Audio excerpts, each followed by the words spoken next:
Hello and welcome to this webinar. This is part of our Winning Work in Education and Healthcare series of online events, which is happening over today and tomorrow. I'm Chloe McCulloch. I'm Editorial Director at Assemble Media Group, and this webinar is titled How Can Construction Deliver the School Rebuilding Programme? I'm joined by a brilliant panel who are on your screens now. We've got Jo Shepherd, Education Sector Lead at Reds 10, Mark Brown, Consultant at TG Escapes, and Rainey De Souza, Strategic Growth Manager at Kalida. So I want to welcome everybody. Unfortunately, our speakers from the Department for Education can't be with us today, but we've got plenty still to talk about over this. Well, we've only got an hour to pack it all in, so I think we are not going to be stuck for things to say. A quick outline of what we hope to touch on. I think the role of MMC and what that can do. I should just clarify when I say MMC, modern methods of construction, and that role that it plays in new and upgraded schools. Also, we'll touch on net zero and what that agenda means for the programme, and obviously the current economic situation means that we've got huge inflationary pressures, so obviously that plays a role in looking at risks around schemes.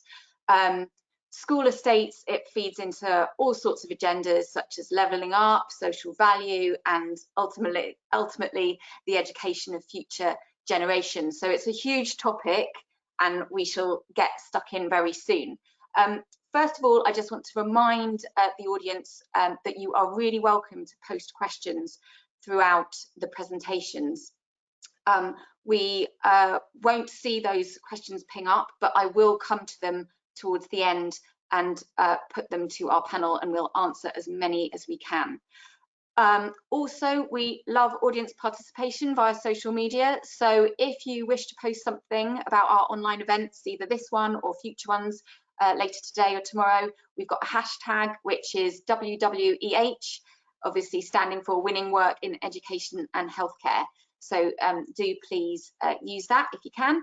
And then at the end of this session, there will be a feedback survey pop up, and it only takes about 60 seconds, and it's just really useful for us improving our webinars for you.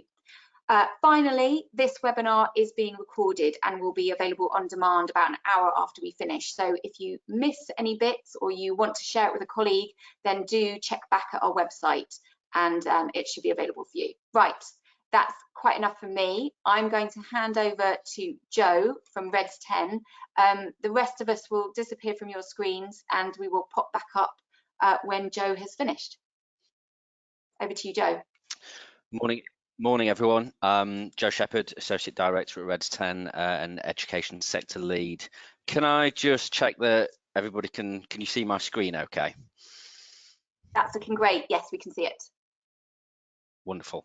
So I just want to start by just in the absence of DFE colleagues, outlining what the school rebuilding programme is, what it's all about, what some of the specific challenges are to the SRP, and how modular construction responds to those challenges.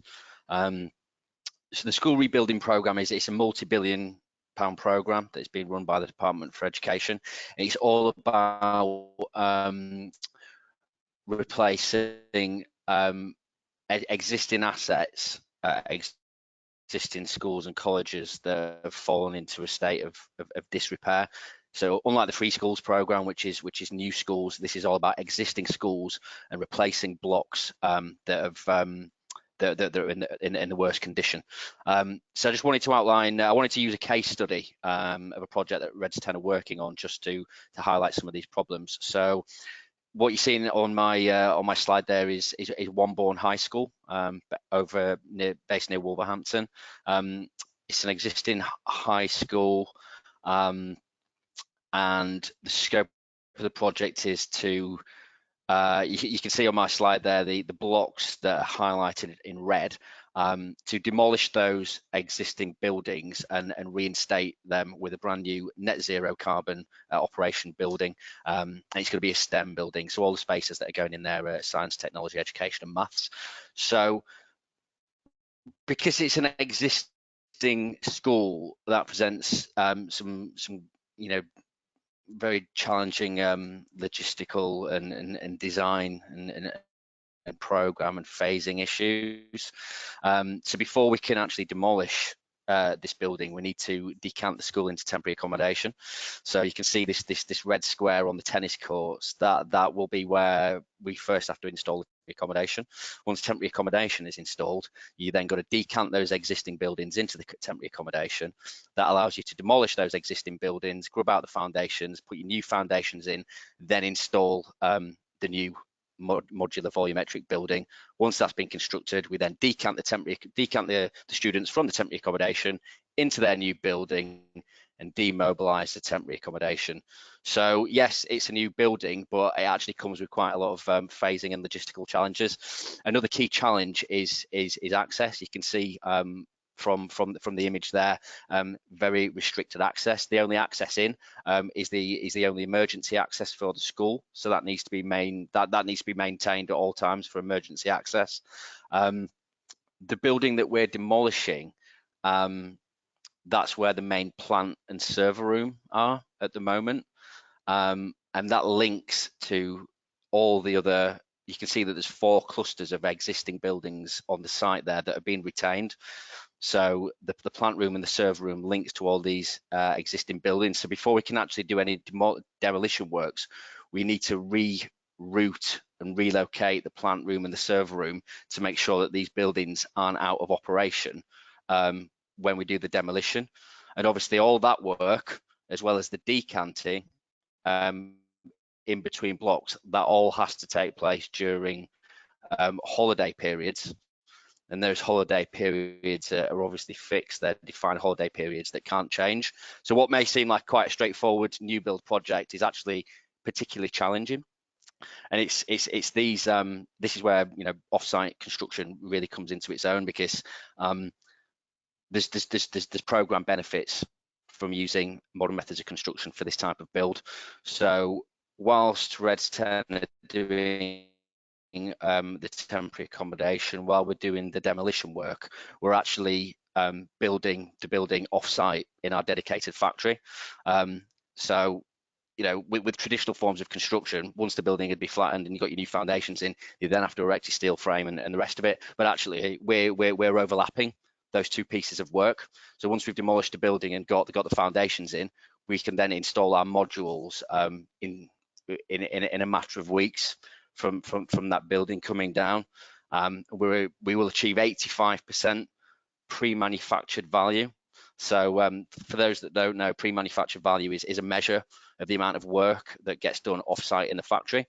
So as I say, within several weeks of that building coming down, we will have our building erected on site with all the internal M&E, all the floor coverings, all the internal finishes complete. And then it's just a matter of undertaking the final finishes and the final commissioning, and then we're off site. So there's you know, we often hear about how modular has got program benefits, but this is a real life example of how we're saving on the program. With modular, we also are able to achieve improved quality as well. So with Reds 10 volumetric system, we've got an in-house library of all of our standard details, and they've got our standard operating procedures that sit behind that. We've got we build samples in the factory, and we're utilising open space technology to improve quality. And I will come on to that more in a moment. We also improve embodied carbon. You know, this needs to be a net zero carbon building in operation. And with the DFE's latest specification, latest set of employers' requirements, we need to look at operational and embodied carbon. So Reds 10, we've taken steps to improve our embodied carbon with our volumetric system. So all internal stud partitions, we've replaced steel with timber. We've replaced steel roof joists and floor joists with timber. So that means it's actually a real lightweight structure, and in turn that means that we can have more often than not we can have shallower foundations, which leads to reduced reduced amounts of concrete. So actually having these lightweight modular structures is improving embodied carbon as well. And REDS 10, we follow past 2080, which is the publicly available specification on calculating carbon. So for all the materials that REDS 10 use in our buildings, we're calculating the embodied carbon, and we're ensuring that we're specifying low carbon materials. So in terms of what we're doing about REDS 10, we're maximising pre-manufactured value, and we're leveraging technology to improve project delivery.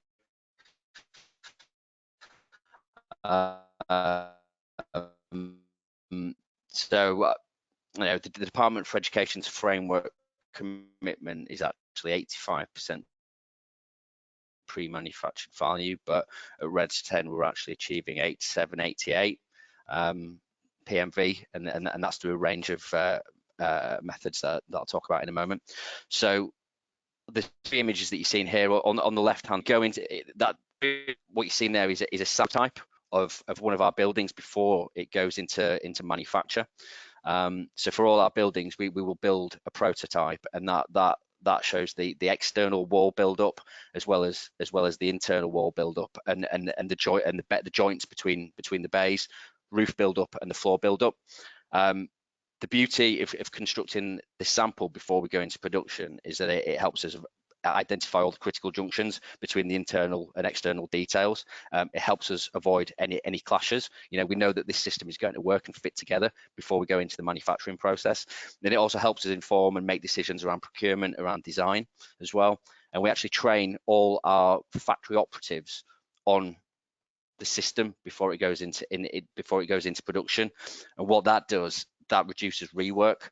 So it's actually an interesting statistic that 70% of accidents on construction sites occur when rework is, or unplanned work is taking place. So by planning the work in advance and training our operatives on it, we're reducing rework and improving safety and quality in delivery. The image that you see in the middle is one of our packaged plant rooms. So for our schools, all the plant equipment, your air source heat pumps, your boilers, your distribution boards, they're all installed in the factory in the packaged plant room, and that can be partly tested off-site before we deliver it and do the final commissioning. And again, achieving this high level of PMV in the factory means that we've got less trades on site when we're doing the final fit out of the modules, which on the school rebuilding program on existing sites, that means minimizing disruption for the school and the local community. As well as the packaged plant rooms, we can install heating and ventilation systems off site, underfloor heating, radiant panels, electric panels, and VRF systems. The image that you're seeing on the right hand side is a piece of technology that we use to monitor the progress of our build in a factory against our BIM model. So this is called open space. It basically involves, we've got a camera that is attached to the helmet of one of our operatives, and this camera takes 1,000 images a second. And what it effectively creates is almost like a Google Street View of the factory and of the site. So you can actually walk, you can use this software to walk around the factory and walk around the site and see progress of the work. So we do this on a weekly basis. So we've got a weekly record of progress throughout the build. And what you're seeing there on the right hand side is the federated model. And what this tool allows you to do is compare the actual build against the federated model. And this is a really powerful tool because it lets us know that we are building in accordance with the design, and it acts as a record. So when things are covered up, there's a record of whether whether patricin has been installed in the walls, whether cavity barriers have been installed in the walls. So it means that if there are any concerns around quality, the DFE don't need to go and perform open heart surgery on the building on site and start opening it up. We've got a record there that we can show them. And this is also beneficial for doing progress updates with the Department for Education, because our factory's in East Yorkshire, but we've got a lot of sites in London and the Southwest. It's not always possible for clients and end users to get up to the factory and see progress. So we can use this tool to give meaningful progress updates, help with quality inspections, and even do monthly cost valuations. In terms of future-proofing the education estate, so Redstone have developed an in-house technology platform called Thrive, and we use this to capture and monitor building performance. So you can kind of think of it as an enhanced building management system. And we've rolled this out across a number of schools now, and we've fitted it to 50 projects for the Ministry of Defence. What this does, it provides focused and real-time insights for end users around operational performance. And it then enables them operational performance of their building in terms of energy consumption, water consumption, so on and so forth. And it then feeds that information back to end users, which enables them to make data-led smart decisions about how they're operating their building. So Thrive, in terms of monitoring, it can provide the end user with dashboards around how the building's performing. It can provide alerts via text message, email, and WhatsApp if there are any faults with the system. You can update the controls of the building via an app, and the insight reports, the data can be provided in PDF format and Excel format. And these features, so the dashboards, the alerts, the controls, they can all be tailored to each individual end user to suit their specific needs. So why future-proof the education estate? We've obviously got the government's net zero targets. The energy price cap is going to be increasing by 80% next month, and schools are increasingly having to operate with reduced funding. So it's absolutely essential that they are operating efficiently. So as I say, we've Redstone have installed Thrive in 50 buildings for the MOD, and that has actually led to a reduction in energy use intensity, and it's enabled the Ministry of Defence to make intelligent decisions around their barracks. So we've helped them make decisions around how long soldiers should be showering for to maximise water usage, and also help them make decisions around openable windows, when windows should be open and closed to deal with some of the overheating issues that they've been experiencing in their barracks. We've installed it in schools. We had a school where they were experiencing spikes in CO2, and this system allowed the school to recognise that this was occurring during drama lessons, where the school had 60 pupils in a very small space performing arts and singing. So that enabled the school to control that room and open the windows and put the ventilation in place before those classes started. Within 2 weeks of installing this on another school, we helped the school identify unnecessary energy consumption. So laptops and other devices were being left on overnight. They had a faulty pump, so there was issues around water consumption. Within 2 weeks of installing this system, we were able to look at the root cause of their problems and save them £600 in a matter of weeks of this being installed. And the beauty of Thrive is that this is fitted to new buildings, but it can also be retrofitted to existing buildings as part of refurbishment work. So it's actually a really powerful tool. That's the end of my presentation. Happy to field questions. Any questions now or at the end? Thank you. Thanks so much, Joe. I thought that was absolutely fascinating, and I think your final slide there, just showing the practical application of some of this technology that's possible with the systems that you're using, is obviously really exciting. So hopefully we've got some teachers, head teachers, who might see this presentation, and I think they'll be really interested to know what's possible. Just because of time, I'm going to zoom on and bring in Mark now. So Mark, if you're able to switch on your webcam and mic, and then we'll say goodbye to Joe.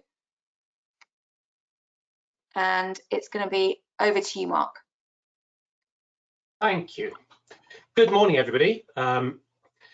My name's Mark Brown from TG Escapes Eco Buildings. We provide modular timber frame buildings primarily to education.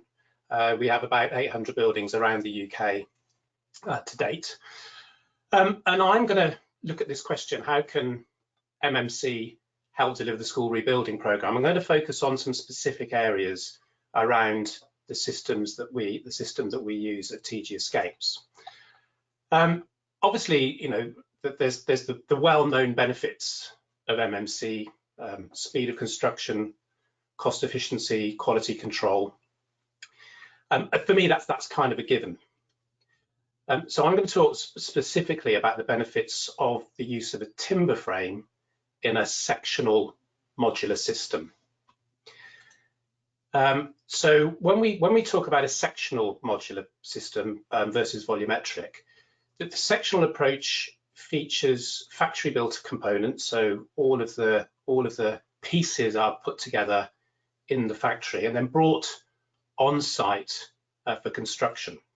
To give you an idea of what that looks like, I've got a time lapse here of a building that was finished recently, and what you'll see here is the process of the building going up, just to give you a picture of what we mean by sectional modular. So you're seeing the slab going down. That's fairly standard stuff. And at the time that all of the groundworks are going in, all the components you're seeing now going into place are being produced in the factory. So obviously we're saving time. We're saving time in the way that Joe referred to previously. Now, this particular project, like most of our projects, was undertaken in part when the school was operational. So this approach allows us to contain the site and allows for educational continuity, which obviously for schools is essential, because access can be restricted, but because of the way these components are produced and delivered, that can be controlled relatively easily.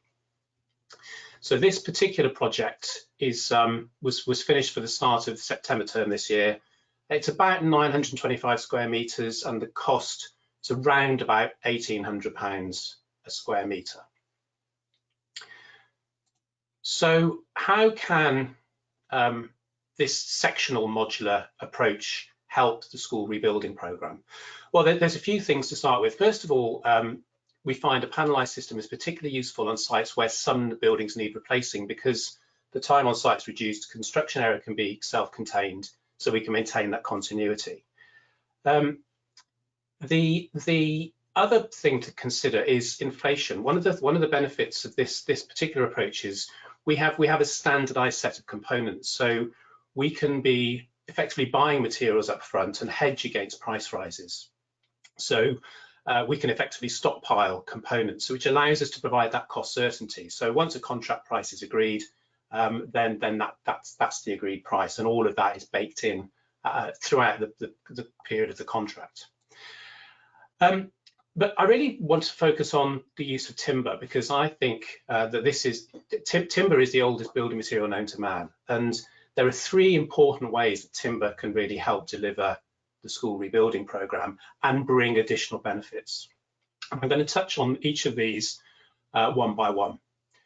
So first of all, decarbonisation. Taking a fabric first approach with really excellent air tightness, along with highly efficient heating, cooling and lighting, means that all these buildings are designed net zero in operation.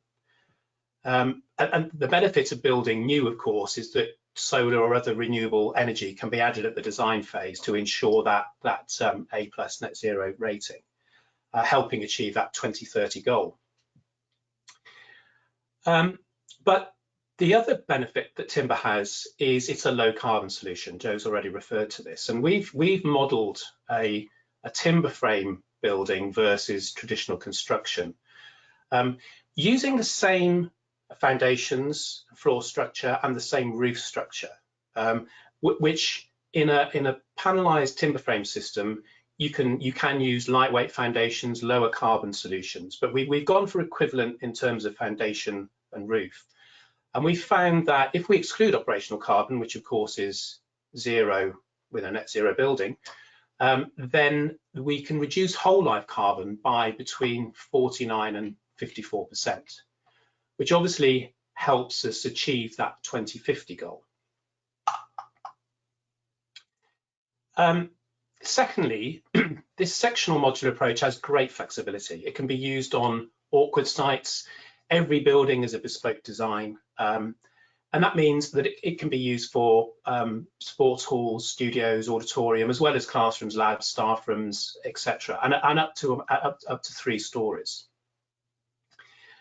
For me, one of the biggest benefits that we find from researching these buildings in use amongst customers is that the use of natural materials, the provision of natural light, as you can see in these examples here, that there's the sort of the floor to ceiling windows and doors built into the structure of the building, and easy access to the outdoors on decking and covered areas provides really inspiring learning environments.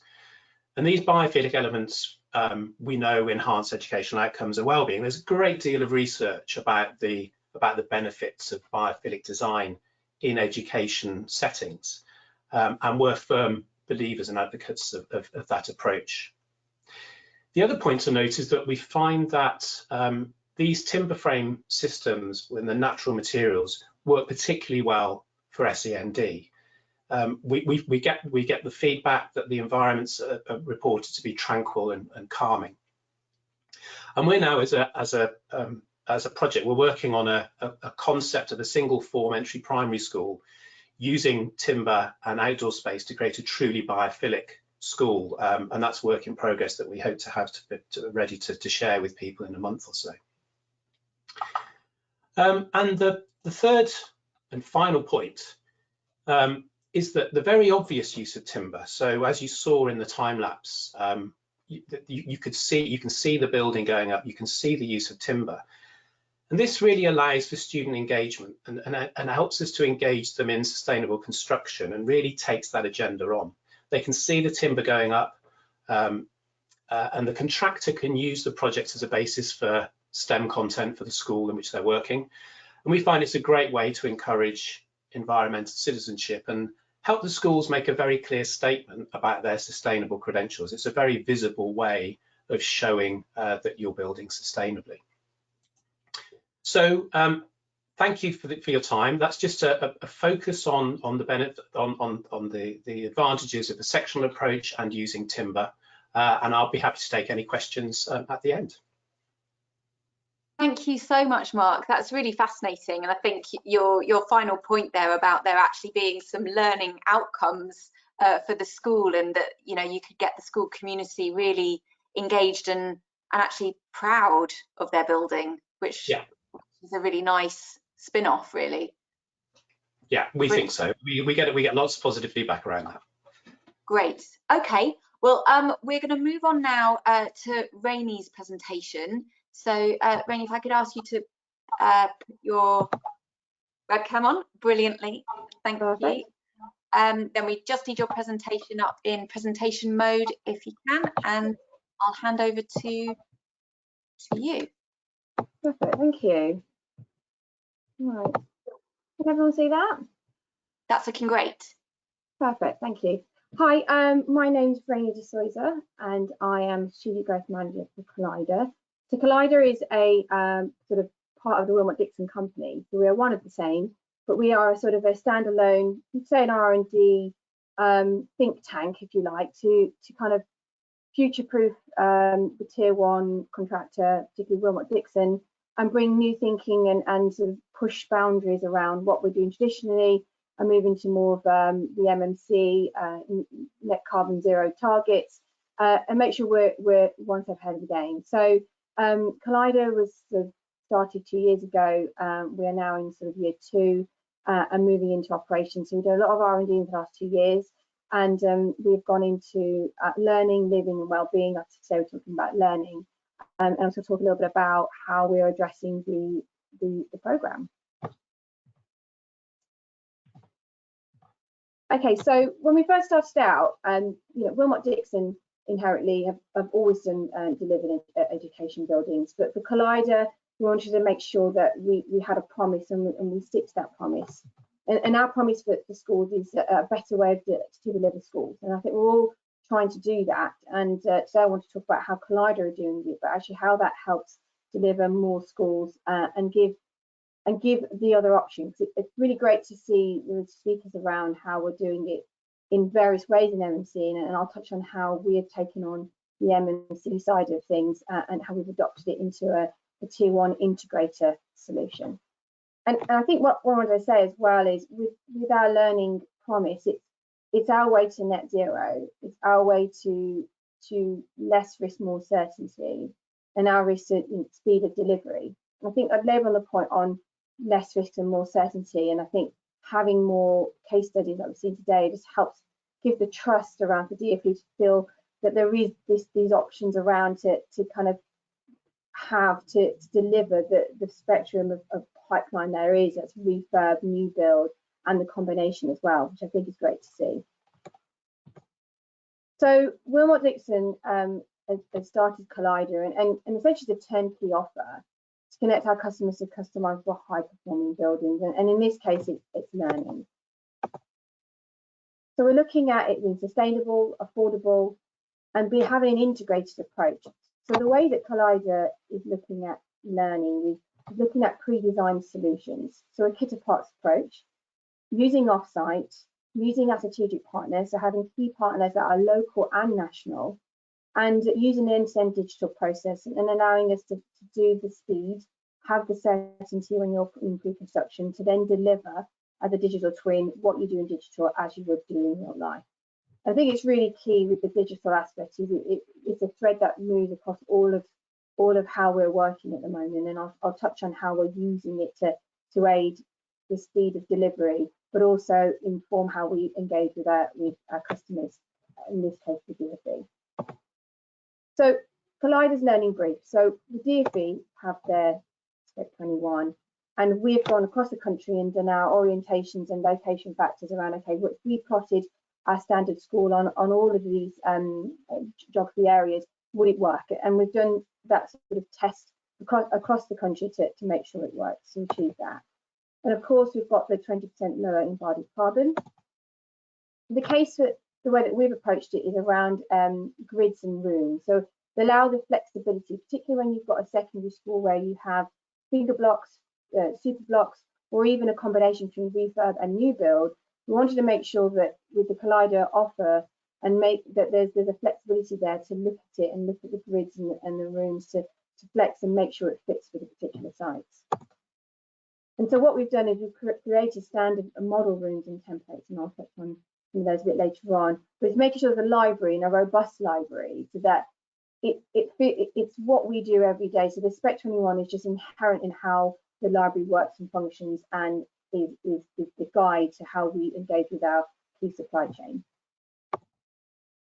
And then it's a case of repeatable elements. And one of the things that we all do about habit, once we do it once, it feels new, but as we do more and more of them, it will just feel normal. And I think we've seen that in the past couple of schools that we've done, where we're having these repeatable elements, helps us look at a little more about the 20% that does need to be more tailored, and know that the 80% is done and tried and tested and it's designed. And then modernising the construction process, and we've done a configurable platform to allow us to have a bit more of a look of the whole building for our DfE customers in the engagement process, to have a real feel of how it would look in real time.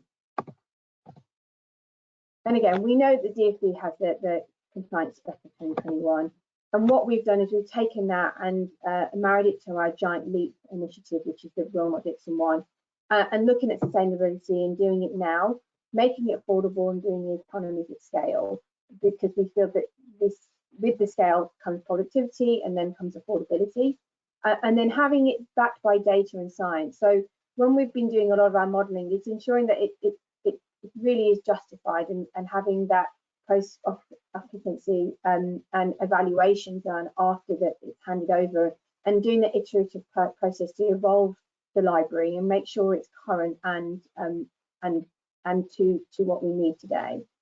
And of course, we're going down the 70% pre-manufactured value, and again, talk quite a lot about this. And for us, it's a hybrid approach, and we've done the structure in the MMC way, and also in the primary services. So it's very much a blended approach and looking at it of what's the best thing for that particular project. Okay, so I touched on some of the design partners. So we're working with quite a few design partners at the moment, but we're keen to work with key ones so that we keep that continuity and evolve with them. So we're all very much involved in the R&D, and then they are used in most of our projects through Wilmot Dixon and Collider. And like I said, not every project would fit. You know, it depends on what it is. It could be a special needs school, or it could be a super block. It could be a future a higher education provision. And the idea is the library allows us to have the flexibility to look at it and think, well, what's best, what does fit, and having these key supply chain and design partners with us allows us to look at that feasibility and appraisal really early on, and give us the advice that we can then put into a solution for the school. So that's the way that Collider Learning is responding to the rebuilding programme, and how we're using a library approach. And going back to the speed, talking about the library, we see it as a sort of a bookshelf, and we've got the bottom shelf, which is basically the grids, the templates, the families that we sit, and almost the DNA of the design, which we house Collider and then disseminate to our design partners. Then it goes on to having model groups, which over time that will build up, and that gives us the clusters that we can then build on our next shelf. And then you have the whole complete project, which at the beginning is always a few, but over time we'll have more and more. But the idea is it happens to be a library and it's a bookshelf, and the idea is that we have these here as discipline and compliance that we hold true to all our design partners. So we're all singing off the same hymn sheet, that when we do go and deliver a school, it's not different every time when you come to tier one.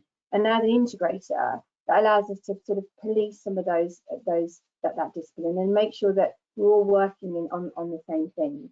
And so having this design manual is really key, and it's been something that is working well, and we're always evolving it, but it's been a real great sort of tip for us to house and make sure that all the standards and the discipline is there, and making sure that gives the confidence to the DfE that we are delivering to Spec 21. So just going on about the grid system. So we have a teaching grid, auxiliary grid, and a circulation and halls grid. And so just to touch on the fact that these grids are then used depending on the sites, then we can move and shift depending on what we're trying to achieve. So here I just wanted to touch on some of the examples that we have here. So we've got a super block, a finger block, and a separate block. And again, going on what you need, we work very closely with our key design partners to make sure it works for that school. But again, doing this really early is really key. It allows us to iron out and look at the study accommodation and look at the areas to make sure what is working and what other areas we need to touch on when we come to engagements. Just here touching on a couple more test typologies. And again, looking at the model group, so these all are put into Revit models and used with our architects. So again, we look again at the same language and making sure that we share the same knowledge with our design partners. And transparency is key, and having that integrated view is making sure we collaborate really early on. And then going on to model groups. So we talked about that on our bookshelf, and the fact that we've got classrooms and we've got science blocks. It just allows us to have those clusters there ready to talk quite openly with the DfE when it comes to engagements.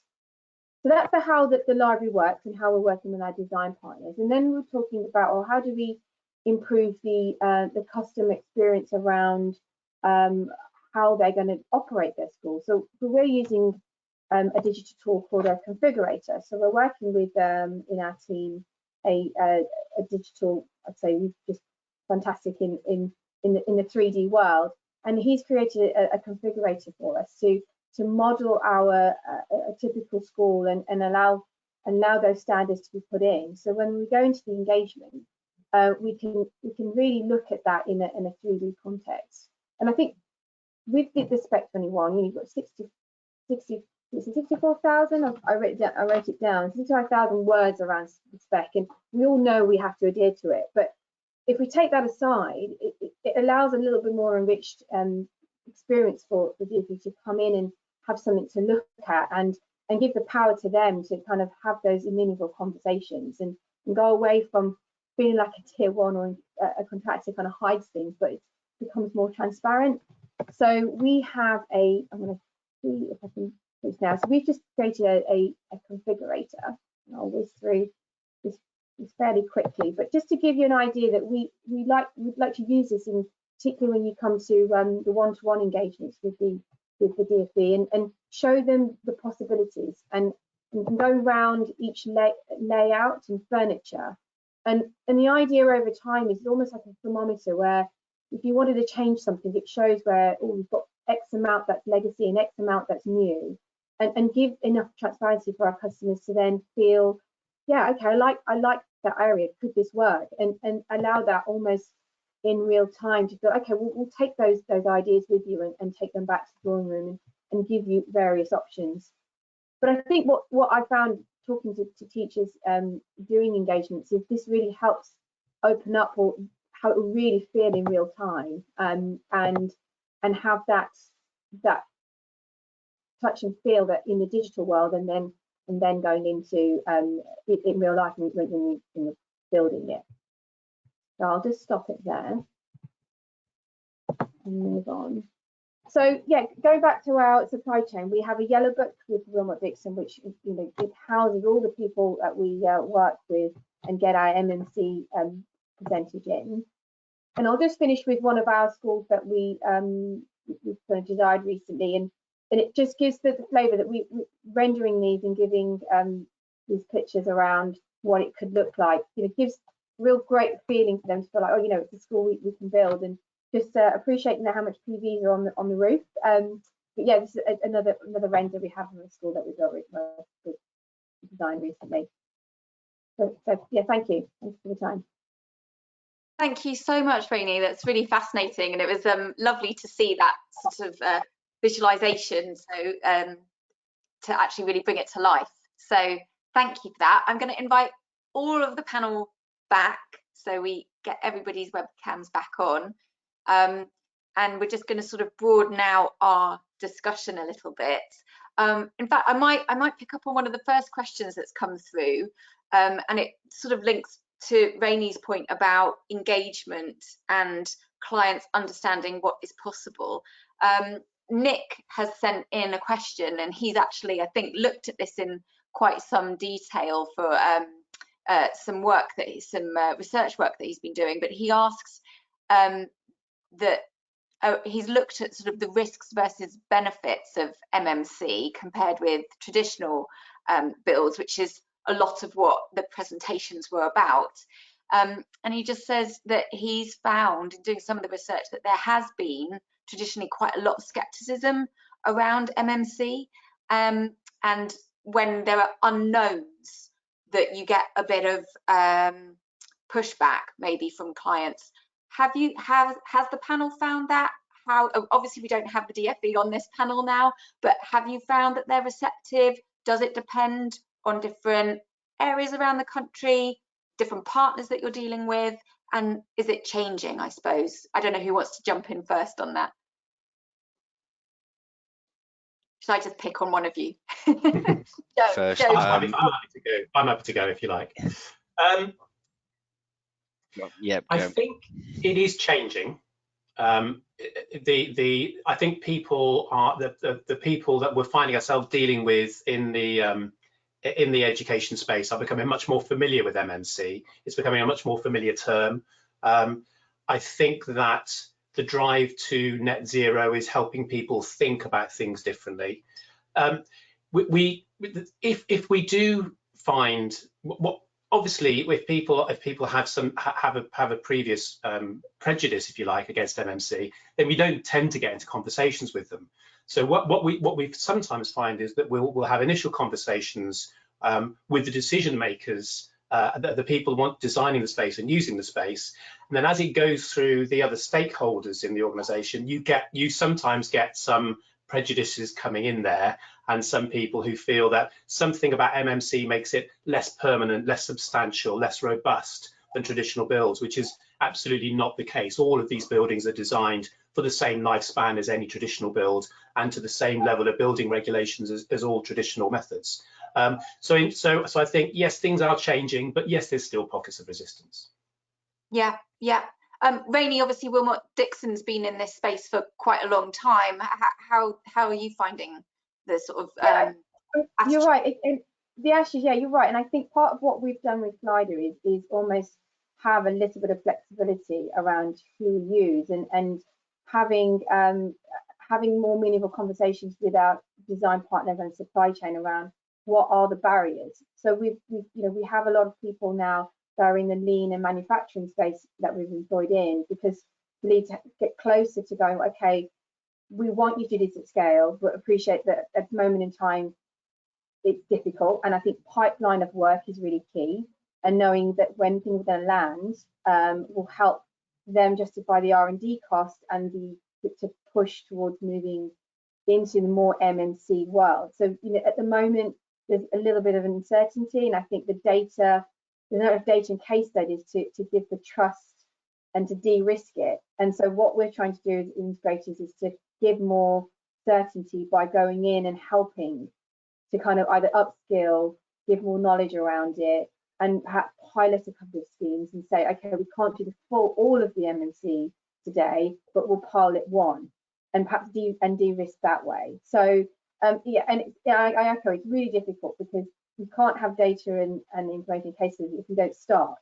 So we have to start to be able to justify it, and I think we're doing it incrementally and having those pioneering projects. Hence, I've kind of created Collider because they know that we have to start small.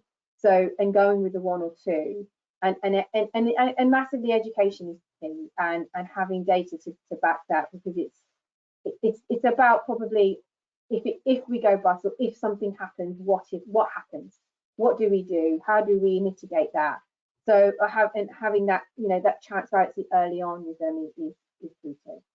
Yeah, so it sounds like it's a bit of a chicken and egg thing, that you have to start somewhere, and you need the DFE to be fully on board to create the pipeline of work, so that the supply chain then has the confidence to invest. Got it. Joe, does that resonate for you? Yeah, it does. I mean, coming at it from a different angle as well, I've also seen a lot of hesitance, reluctance from planning authorities. So when you start talking with planners during pre-applications, there's a lot of, oh, it's modular, we're just going to be getting a box basically, and that's some of the prejudices that I see, and actually that's not the case. Off-site MMC buildings can look like Oh, you're just breaking up a little bit. There's all sorts of things that you can do with the fenestration, with the external materials palette, with canopies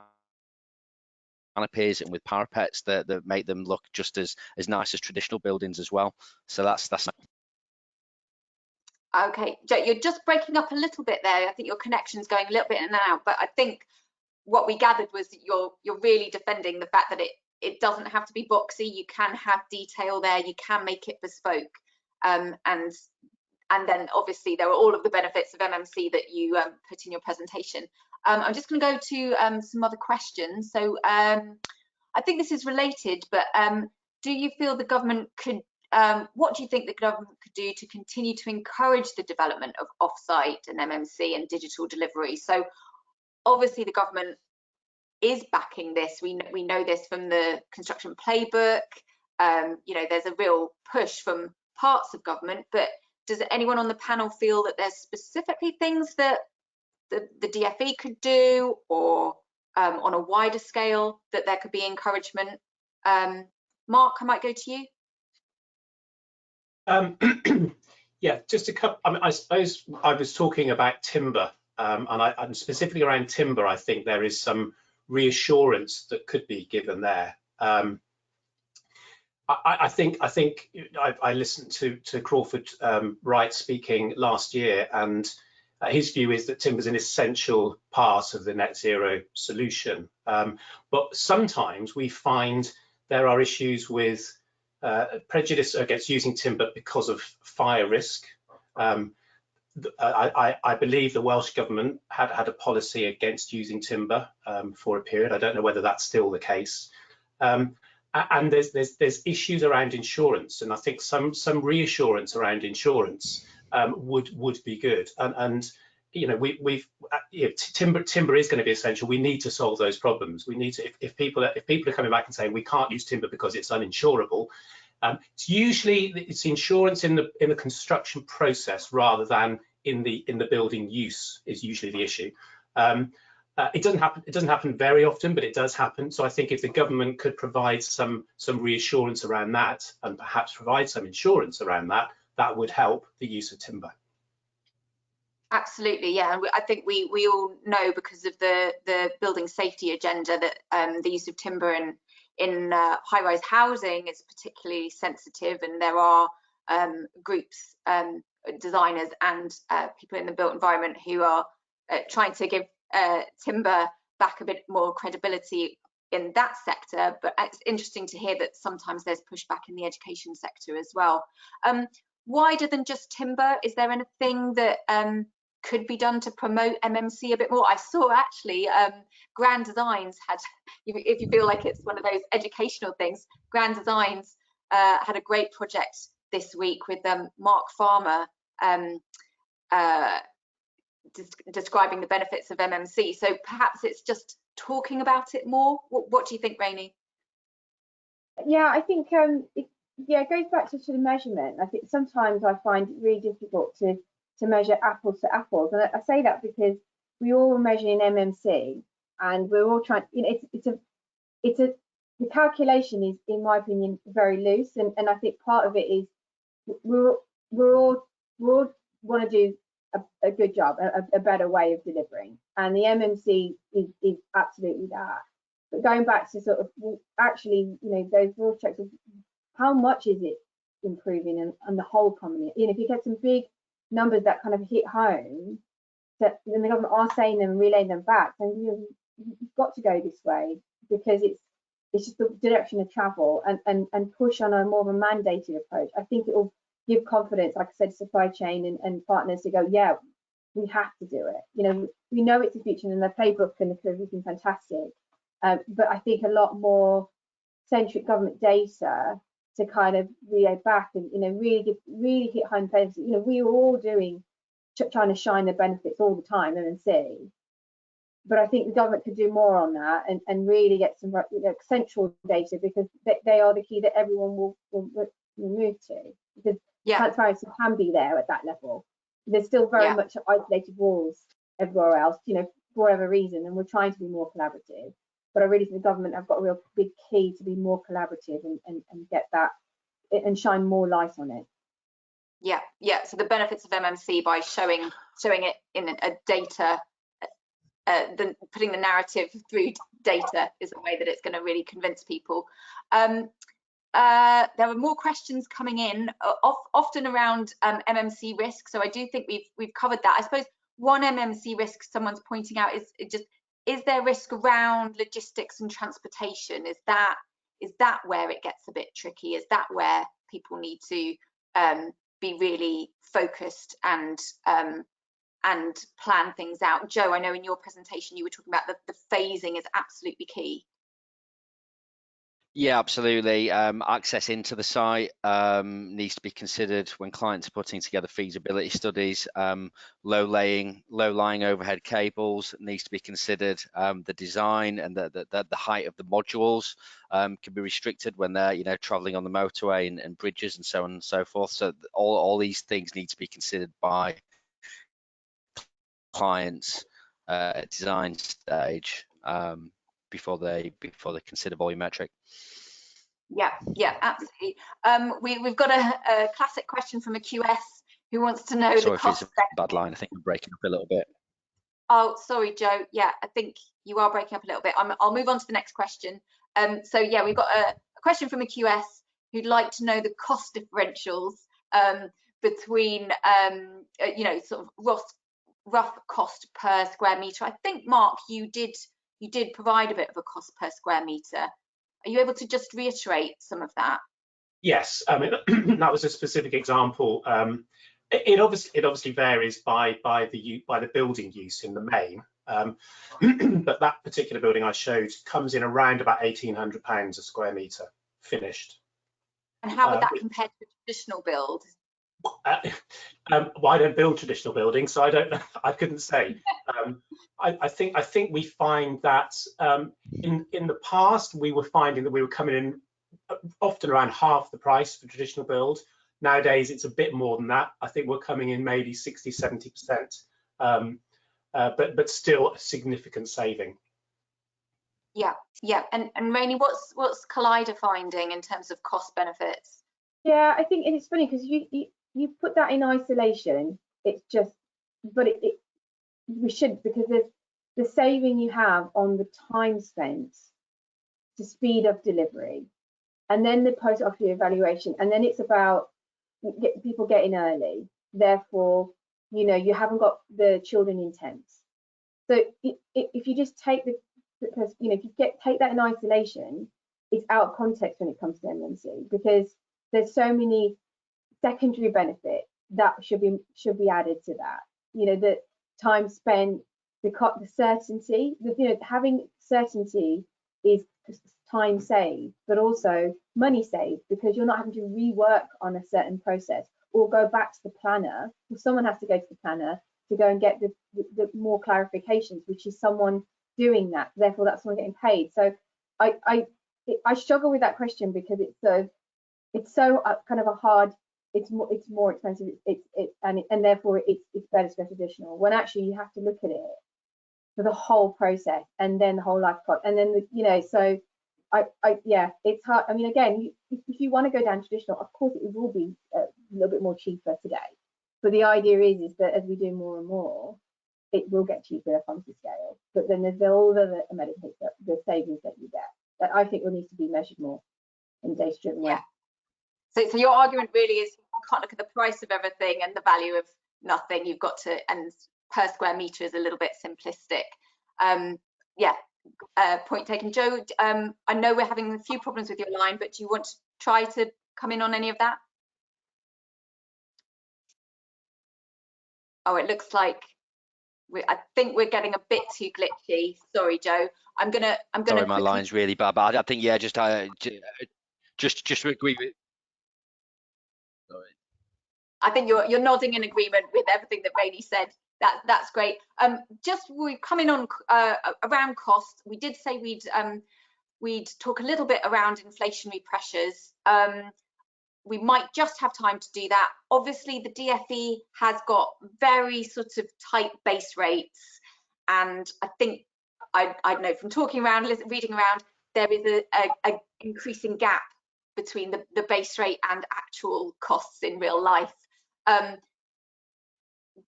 don't know if anyone wants to speak to any of that. It's a little bit unfair because the DfE is not on this call, but do you think there might be a case for reassessing costs in this inflationary climate? Yes, it's a simple answer. I would, and I think, we have seen that has been some consideration in inflation. I think, one of the things I am comfortable by, people are listening. So, and I think if we're all saying the same thing, then it cannot be ignored. But again, it's kind of honest conversation, and I think if you want more people to bid, then and do it and de-risk it, you can go in cheaper, but then all the other problems you have on delivery, then it's a very joint up approach. And we'll of course go down to, for us personally, go down to supply chain and look how we can be more pragmatic with it, bulk buy, etc. But again, it always can do more, in my opinion. It's yeah. I think you made the point very. Sorry, Joe, come in.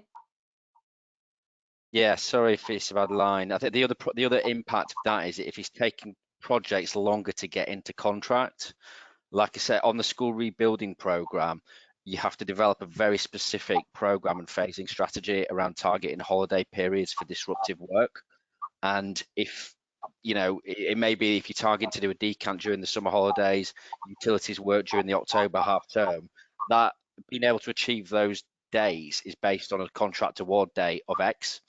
But if it's taking you, you know, an extra 3, 4, 5 months to get the contract over the line, you've missed those dates. You therefore have to target other holiday periods, and all of a sudden your construction program becomes, and your phasing strategy is completely changed. You have to re-engage with the school, get their buy-in. You might have to target, you know, Christmas holidays instead of the summer holidays. So it's the knock-on effect to the construction program as well. Absolutely. I think so. What we're saying is it's a bit of a false economy to try to cut corners, and there might be some honest conversations to be had with the industry around costs. Okay, I'm going to wrap it up there, but thank you so much to Mark, Rainey and Joe. I think those presentations were fascinating. We have more webinars coming up, one at 2 p.m, one at 3:30, and then even more tomorrow. So do register for that. Why not? It's free. So for now, that's all from us, but thank you very much and goodbye. Thanks.